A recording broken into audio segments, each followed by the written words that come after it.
그리고 오늘은 시사평론가 김대현 위민연구원장님 모시고 광주 전남의 민심이 어떻게 흘러가고 있는지 얘기 나눠보도록 하겠습니다. 안녕하세요. 안녕하세요. 안녕하십니까. 네, 반갑습니다. 영상 함께 보셨죠? 네. 광주 시민들의 민심을 확인하셨는데 어떤 생각이 드셨습니까? 그 인터뷰를 일부러 그러셨는 건 모르는데 참 잘 짜진 것 같아요. 이 광주 시민들이 가장 고민하는 부분들. 그러니까 네. 문재인 대통령의 성공을 위해서 민주당을 찍어야 하느냐. 민주당보다는 그 소수 정당들 네. 어떻게 할 것이냐. 그리고 네. 정책은 왜 실종됐느냐. 이게 이제 선거 때마다 나오는 골칫거리잖아요. 네. 그럼에도 불구하고 강주 시민들이 가장 바라는 일자리 문제라든가 네. 고민하는 현안들을 잘 인터뷰하신 것 같아요. 맞아요. 그러게요. 그 선거에 대한 분위기는 힘이 빠졌다고 하지만 네. 그 시민들의 간절한 마음은 잘 드러나는 인터뷰가 아니었나 생각이 네. 되고요. 최근에 또 지방선거가 이번 주부터 사전투표는 또 시작이 되고 8, 9일. 네, 예. 8, 9일 예. 다음 주로 다가왔는데 국내외 대형 이슈에 묻히고 말씀하셨듯이 정책이나 인물 실종된 것 아니냐 그런 평가가 이어지고 있습니다.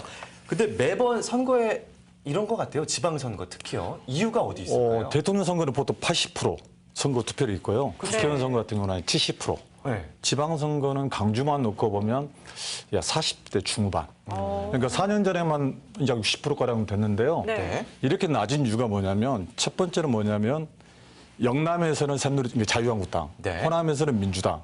이분들이 이제 6월 13일이 선거날인데 그 전에 이미 경선을 통해서 후보를 선출하잖아요. 네. 그러니까 경선에서 이긴 사람이 본선에서도 당선된다는. 그러니까 6월 13일 막상 투표로 가봐야 의미가 없다는 거예요. 의지가 좀 없네요. 그럼 그렇죠. 투표에 이게 대한 투표 하나만 한다는 이제 이런 네. 생각도 있고 또 하나는 네.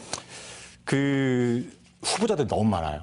그러니까 홍보물을 보면 더구나 이번에는 정당도 많아져서 네. 네. 분별력이 없어요. 맞아요. 그러니까 큰 정당에 한두 명, 뭐 교육감에 한두 명. 네. 나머지 후보들이 엄청 많잖아요. 네. 헷갈리죠. 네, 그런 것도 있고 네. 그다음에는 이제 이번에는 그 정당들이 후보자를 내놨으면 네. 거기에 대한 검증을 해줘야 돼요. 그 검증이 네. 뭐냐면 토론을 해서 정책 경쟁을 해줘야 하는데 네. 이번 같은 경우는 이제 정당 지지율이 높다 보니까 그걸 생략해 버린 거예요. 그리고 이제 일부 후보들 같은 경우는 이제 이미 당선됐다 생각하고 TV 토론 안 나와버리는 거죠.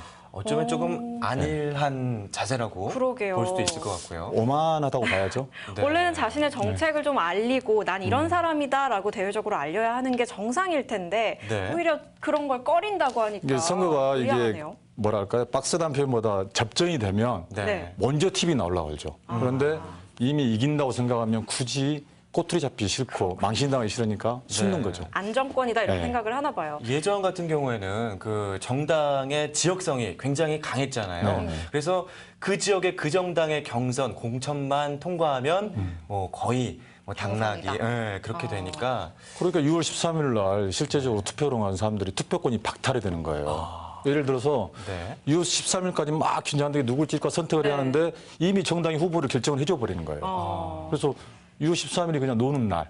그렇게 그러니까 생각해 투표율이 떨어질 수밖에 없고 대통령 선거나 국회의원 선거보다 현저하게 투표율이 네. 떨어지고 관심도가 떨어지는 거죠. 조금 안타깝네요. 네. 광역 단체장에게 조금 관심이 쏠리는 것도 사실이지만 네. 이런 상황 속에서도 구청장 격정지가 있어요. 바로 네네. 동구청인데요. 네.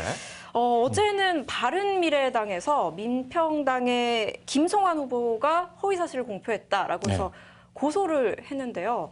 이게 어떤 내용인지 또 이걸로 인해서 어떤 영향이 있을지 선거 궁금하네요. 판세는 아직 잘 모르겠는데요. 네. 보통 허위사실은 공직선거법상 가장 좀 큰 죄에 포함이 돼요.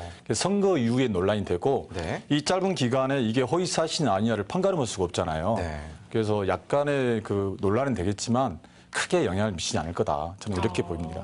크게 아직까지는 결론이 안 나왔으니까 그런 네. 거겠죠. 네. 그런데 그 동구가 우리 광주 동구가 네. 지금 바른미래당, 뭐 네. 더불어민주당, 민주평화당 후보들이 유일하게 이렇게 다 나와서 맞붙는 지역이라서 좀 과열되는 양상이 있지 않나도 싶은데 그 부분은 어떻게 보십니까? 광주에는 이제 민평당 현 구청장 후보와 민주당 후보의 1대1 구도였어요. 근데 네. 갑자기 바른미래당 후보가 나왔단 말이에요. 네. 나온 이유가 또 재밌는 게 뭐냐면 네.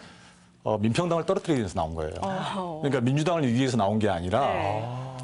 그러니까 이제 그때 당시에 지금 국회의원이 바른미래당이잖아요. 네. 그런데 현 청장은 민평당이에요. 네. 그러니까 2년 전으로 거슬러 올라가면 현 국회의원이 현 구청장에 공천을 줬단 말이에요. 그러면 이제 국회의원이 바른미래당 갔으면 따라와야 안 따라왔단 말이에요. 네. 배신감. 그래서 바른미래당 후보도 차량에다가 나는 의리 있는 구청장이다 이렇게 이제 슬로건을 보고 다니거든요. 그 말은 현재 청장이 의리가 없다는 거잖아요. 네. 그런 것도 있고 두 번째는 이제 2년 뒤에 총선이 다가온단 말이에요. 네. 총선이 다가오면 민주당과 1대1 구도로 가야 하는데 네. 현재 민평당하고 바른미래당 두 개가 있잖아요. 어느 한쪽을 죽여야 2년 뒤에 1대1 구도라서 생존해 볼 수 있는 이 두 가지 이유 때문에 그런 게 좀 있습니다. 당선을 위해서만은 아니네요. 꼭 그런 건 그러니까요. 이 아니죠. 정치 네. 구도학적인 시각이 개입이 되니까 우리 유권자들에게는 좋지 않다라고 봐야 되지 않을까요? 정책과 그런 것들을 검증해야 하는데. 원래 정치가 좀 투명해야 돼요. 네. 근데 우리 정치는 예측 가능하지가 않아요. 투명하지가 않고 그러니까 국민들한테 신뢰를 못 받아요. 여러 가지 의도와 또 저희가 숨어 있는 것 같아서 암습, 음습, 어둡고. 네. 그렇군요. 아쉽네요. 말씀 들어보니까 언론에서 정치는 생물이라는 단어를 많이 쓰는데 왜 그런 거구나 하고 이해가 됐고요. 네. 또 격전지가 있습니다. 구청장 선거 중에 이 광주시의 서구청 네. 선거도 굉장히 뜨겁습니다. 지난주에 민평당의 이성일 후보가 네네. 그 무소속 이무진 현 구청장이죠. 네. 지지하면서 사퇴를 했어요. 그러니까 이제 정당의 후보가 무소속 후보를 지지하고 사퇴하는 경우는 굉장히 이례적인 일이에요. 네. 근데 알고 보니까 민주당의 독주를 막기 위해서 민평당 후보가 사퇴를 한 거거든요. 왜냐하면 현 구청장 후보가 무소속인데 네. 지지율이 더 높아요. 그래서 정당 후보가 사퇴하면서 무소속을 지지하는 이제 이런 상황이 벌어졌고 네. 본인들도 이야기했지만 그 무소속 현 청장하고 민평당의 이성일 후보가 네. 또 서구에서 정치를 같이 시작했던 인연이 있습니다. 네, 그런 것도 좀 작용을 했고 그다음에 아까 말씀드렸다시피 2년 뒤 국회의원 선거를 바라보고 1대1 구도를 만들어놔야 할 거 아니에요. 네. 네, 그런 것도 좀 있습니다. 그렇군요. 서구청장 선거 어떻게 보시나요, 그러면? 지금 가장 논란이 되는 게 음주운전 네. 논란이잖아요. 그러니까 네. 현 구청장 후보 같은 경우는 음주운전 2번으로 민주당 공천에서 배제가 됐어요. 네. 근데 공천을 받은 사람은 3번인데 이상하잖아요. 근데 경선룰이 3번이요. 그렇죠. 경선룰이 10년 이내에 두 번이기 때문에 네. 현 구청장은 거기 포함이 됐던 거고 이번에 공천받은 사람은 거기 포함이 안 되고 한 15년 사이에 3번이에요. 그러니까 이제 현 구청장 후보 같은 경우는 억울한 거죠. 나는 2번이고 저기 3번인데 나는 왜 그러게요. 배제시키냐 이제 이런 건데 서구 같은 경우는 전통적으로 네. 3번의 현 청장 후보들이 다 무소속이었어요. 네. 그런데 당선이 됐단 말이에요. 네. 그러니까 이번에 이제 그 이무진 구청장 후보도 아마 그걸 보고 네. 나온 거 아니겠느냐 하는데 네. 현재 여론조사나 판세를 보면 민주당이 월등히 높지만 네. 네. 선거라는 게 꼭 여론조사 결과대로 가는 건 아니잖아요. 네. 그래서 격전지인 건 사실입니다. 그리고 아까 동구 얘기를 하다가 잠시 질문을 안 드렸는데 동구가 타 구에 비해서 네. 보수 성향이 조금 강하고 또 고령 고령 인구. 인구가 네. 많다 보니까 좀 네. 관료 출신 후보들이 많고 당선이 되는 것 같아요. 이번에도 그럴까요? 좀 판세 변화가 있을까요? 그러니까 그 투표율 문제인 것 같아요. 예를 들어서 지금 말씀하신 것처럼 네. 노령층이 많고 현 청장이 조직력을 갖추고 있잖아요. 네. 그러니까 이제 나이 드신 분들이라든가 관련된 사람들은 현 청장 민평당 후보를 지지하겠지만 네. 투표율을 좌우하는 20, 30대들이 문재인 대통령 성공을 위해서 우리가 민주당 찍어줘야 돼. 이러면 또 차이가 상이 달라지잖아요. 그렇군요. 네. 투표율이 높아지면 지금의 민주당. 판세에서 조금 네. 변화가 있을 수도 있다. 그렇죠. 근데 투표율이 낮아지면 조직력을 갖고 있는 현 청장이라든가 조직력 후보들이 유리하다는 거죠. 그게 이제 동구하고 서구하고 같이 봐야 돼요. 네. 네, 그렇군요. 동구청도 그렇고 서구청도 그렇고 아마 우리 유권자들은 네. 음주가 2번이냐 3번이냐가 아니라 음주가 그런 경력이 없는 네. 사람은 없을까? 그런 공직자로서의 어떤 청렴성이나 투명성을 기대하고 계시는 분들이 많지 않을까 또 생각을 해봅니다. 자, 이번에는 전남권의 선거로 이야기를 넘어가 보도록 하겠습니다. 전라남도 기초단체장 선거도요. 지금 만만치가 않습니다. 4년 전에도 이 전남 지역의 22곳의 시장 군수 가운데 무려 8명이 무소속으로서 당선이 됐습니다. 올해 민주당의 높은 지지율 속에서 이런 무소속 열풍이 이어질까요? 네, 언론에서는 지금 이제 10개를 보고 있어요. 근데 4년 전에는 8명 당선됐고 8년 전에는 7명, 또 8년 전에는 4년 전 7명. 네. 그러니까 평균 7명 이상씩은 전남에서 무소속 단체장들이 항상 되어 왔습니다. 무소속 열풍이 대단하네요. 전남 네. 지역에서는. 네, 그 이유가 어디 있을까요? 그러니까 이제 아이러니한 건 뭐냐면 정당 지지율은 높아요. 민주당을 이제 여론사를 해보면 민주당을 지지한다는 그 유권자들은 60% 70%가 되는데 네. 선거 때 후보는 무소속을 찍어요. 왜 그래요? 이게 이제 인구가 보통 4만 5만이잖아요. 네. 인구가 적은 지역에서는 조직 투표, 아까 말씀드렸다시피 정군수나 뭐 네. 농협 조합장이나 이런 네. 사람들이 조직력이 있기 때문에 사돈, 팔촌, 동청 다 따져가지고 모으면 한 8천 표만 모으면 당선이 돼요. 표를 그렇게 셀 수 있는 거군요. 그렇죠. 그러다 보니까 뭐 경선이나 네. 그 정당의 공천 과정에서 떨어지더라도 네. 나 조직이 있어. 정당 힘 빌리지 않아도 돼. 그렇죠. 이런 생각을 한다고 보면 될까요? 그렇죠. 아무래도 정당보다는 인물을 보고 당 지지율은 민주당을 찍어 주지만 네. 그런 경향이 있고 물론 이제 대통령 선거나 국회의원 선거는 좀 차이가 있지만 네. 유독 지방선거에서는 무소속 열풍이 좀 심합니다. 그렇군요. 네.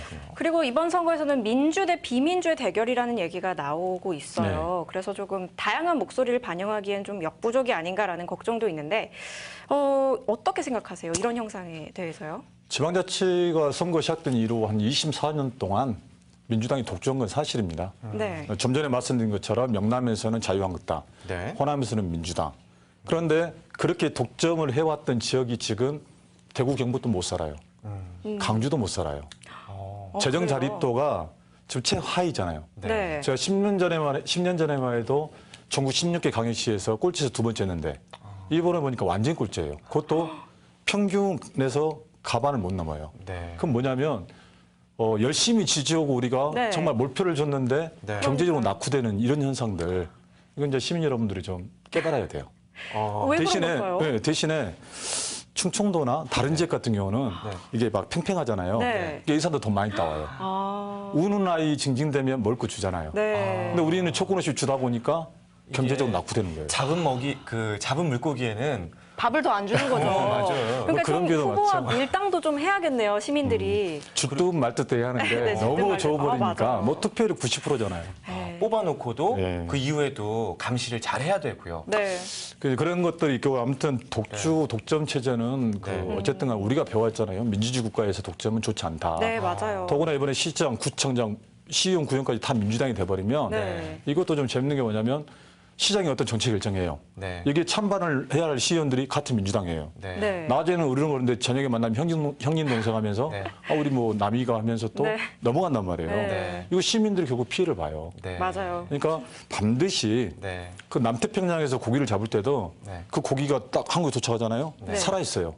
왜냐하면 반드시 천적을 두세 마리 넣어놓기 때문에 그 천적을 피하려고 살아뛴단 말이에요. 그러니까 고기가 싱싱하듯이 네. 견제 세력이 없으면 민주주의는 죽습니다. 그러니까 네. 시민들이 할 일은 무조건 민주당이라고 찍어주면 또 안 되겠네요. 이게 뭐 저희가- 그렇게까지는 말씀드릴 수는 없고. 저희가 어떤 네. 생각을 조금 하고 뭐 정당 공약 여러 가지를 고려해서 네. 그렇죠. 해야죠. 우리가 건강한 선거와 그 이후를 위해서 사례를 말씀드렸는데 네. 특정 정당과는 관계가 없습니다. 네. 지지 여부와는 관계가 그러니까요. 없다는 말씀을 드리고요. 말씀하셨듯이 너무 많은 후보, 공약 그리고 정책 대신 인물만 보이는 선거 이런 것 때문에 유권자들은 벌써 지친다는 분위기가 나오고 있는데 그럼에도 투표는 꼭 해야 하는 것이겠죠? 네네. 그러니까 이제 지방선거의 중요성들을 제대로 이제 인식을 한다면 네. 그냥 투표 높아질 건데 예를 들어서 구청장 하면 잘 뽑잖아요. 시장을 잘 뽑으면 어떤 현상이 일어나냐면 보통 그분들이 당선돼가지고 우리가 찾아가면 돈이 없다, 예산이 없다잖아요. 네. 뭐 우리가 할 게 없다는데 사실 많아요. 네. 예를 들어서 국가 전체 예산의 그 중앙정부에서 집행하는 게 42%예요. 그리고 지방정부에서 집행하는 게 58%란 말이에요. 그러니까 제가 이제 단체장이 되면 중장기 사업 있잖아요. 네. 5년, 10년짜리, 5년짜리 보면 몇십억, 몇백억 되는 거를 조정할 수가 있어요. 이 사업은 안 했으면 좋겠다. 뭐 건설 좀 안 하고 도로 안 뚫고 대신에 내 지역에 있는 주민들을 위해서 일자리 창출금 낸다거나 복지기금을 낸다거나 노인들 케어한다거나 보육, 아동, 쓸 돈이 많잖아요. 네. 이걸 조정하는 게 단체장의 힘이에요. 그런데 어떤 단체장을 뽑냐에 따라서 그 사람의 철학에 의해서 지방자치가 운영이 되다 보니까 네. 정말 이거를 잘 뽑아야 돼요. 그리고 또 하나는 단체장들이 이제 보면 우리 축제 많이 하잖아요. 네. 굿즈터 치고 이게 한 해 예산에 50억, 100억 막 이런단 말이에요. 와. 근데 어떤 단체장은 이거 전혀 안 오고 그 돈을 딴 데 돌린단 말이에요. 네. 이게 소비성이잖아요. 그러니까 그렇게 어마어마한 액수의 세금을 그렇죠. 어떻게 쓰느냐를 활용하는가. 결정하는 분들이니까 네. 우리가 좀 사력 있게 좀 생각을 많이 해서 뽑아야 될 것 같다는 생각이 드네요. 맞습니다. 특히 우리 빛날 시청자분들 이렇게 말씀을 듣고도 혹시라도 투표 당일에 어디 가시거나 그러면 안 됩니다. 아침에 네. 일찍 선거에 참여를 하시거나 아니면 사전 투표일에 참가를 하셔서 우리 실생활에 밀접한 이 지방선거를 통해서 우리의 주권을 실천해 보면 좋겠습니다.